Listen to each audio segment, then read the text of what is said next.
এই সমস্যাটির সমাধান করতে আমাদের খালি অবজারভেশন প্রয়োজন, খুব বেশি কিছু প্রয়োজন নয়।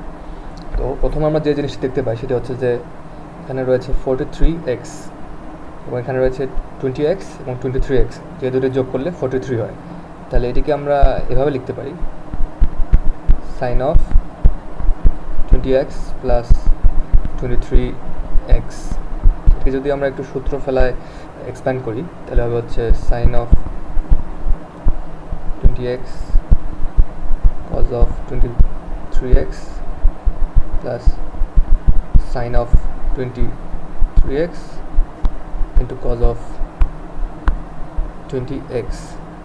এখন সামনে যেহেতু 20 রয়েছে তাহলে প্রত্যেকটির সামনে 20 করে গুণ হবে এক্সপ্যান্ড করার পর, এবং আমরা দেখতে পাচ্ছি এখানে একটি 3 রয়েছে। এখন বিষয়টি হচ্ছে এই পদটি এবং এই পদটি অ্যাকচুয়ালি সেম পদ, sine of 20x into cos of 23x। তাহলে আমাদের এক্সপ্যান্ড করার পর এখানে 23টি এই পদটি থাকবে এবং এই পদটির সাথে অন্য কেউ যোগ হবে না। তো এখান থেকে আমরা এক্সপ্যান্ড করে এই যে পদটি পাবো এটি 20 বার রয়েছে, তো এখানে বেশি থাকবে। তাহলে আমরা এটি সোজা বাংলা এখন লিখব,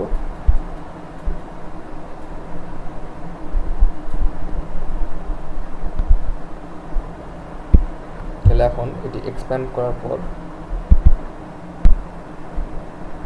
আমাদের আসবে 23 into sin 20x into cos 23x, bracket দেওয়া আছে এখানে একটা, plus 20 into sin 23x into cos 20x dx। এখন এটা দেখে একটা জিনিস আমাদের মাথায় আসা উচিত, যদি না আসে থাকে তাহলে আমি বিষয়টি সহজ করে দিচ্ছি। যদি আমাদের দুটি ফাংশন থাকে গুণ আকারে, ঠিক আছে, একে যদি আমরা ডিফারেন্সিয়েট করি এক্সের সাপেক্ষে,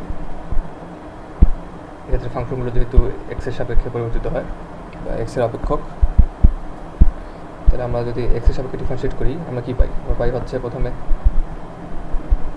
একটি ফাংশন স্থির থাকে এবং অপর ফাংশনটি ডিফারেন্সিয়েশন নেওয়া হয়, এবার প্রথম ফাংশনটি ডিফারেন্সিয়েট করা হয় এবং অন্য ফাংশনটিকে স্থির রেখে আমরা গুণ করি, ঠিক আছে।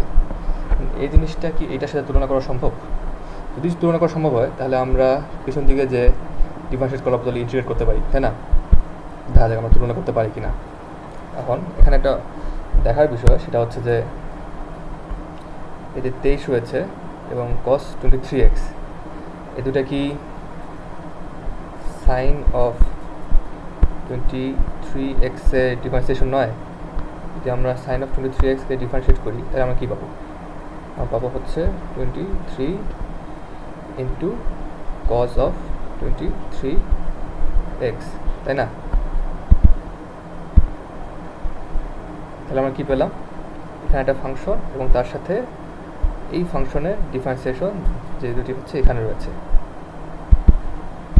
একইভাবে এখানে যদি আমরা দেখি, এখানে এটি এবং এটি, এদের কি সাইন অফ 20x এর ডিফারেন্সিয়েশন নয়? যদি ডিফারেন্সিয়েট করে দেখি তাহলে আমরা একই জিনিসই পাবো, আবার 20 ইন্টু সাইন অফ 20x এর ডিফারেন্সিয়েশনগুলো হবে হচ্ছে cos অফ 20x, যেটি হচ্ছে হুবহু এখানে রয়েছে এবং সাথে আরও একটি ফাংশন রয়েছে। তাহলে নিশ্চিতভাবে আমরা সম্পর্কটি বুঝতে পারছি আমরা এখন কী করতে চলেছি। তাহলে এটা মুছে দেই এবং আমাদের বাকি অংশটা লিখি।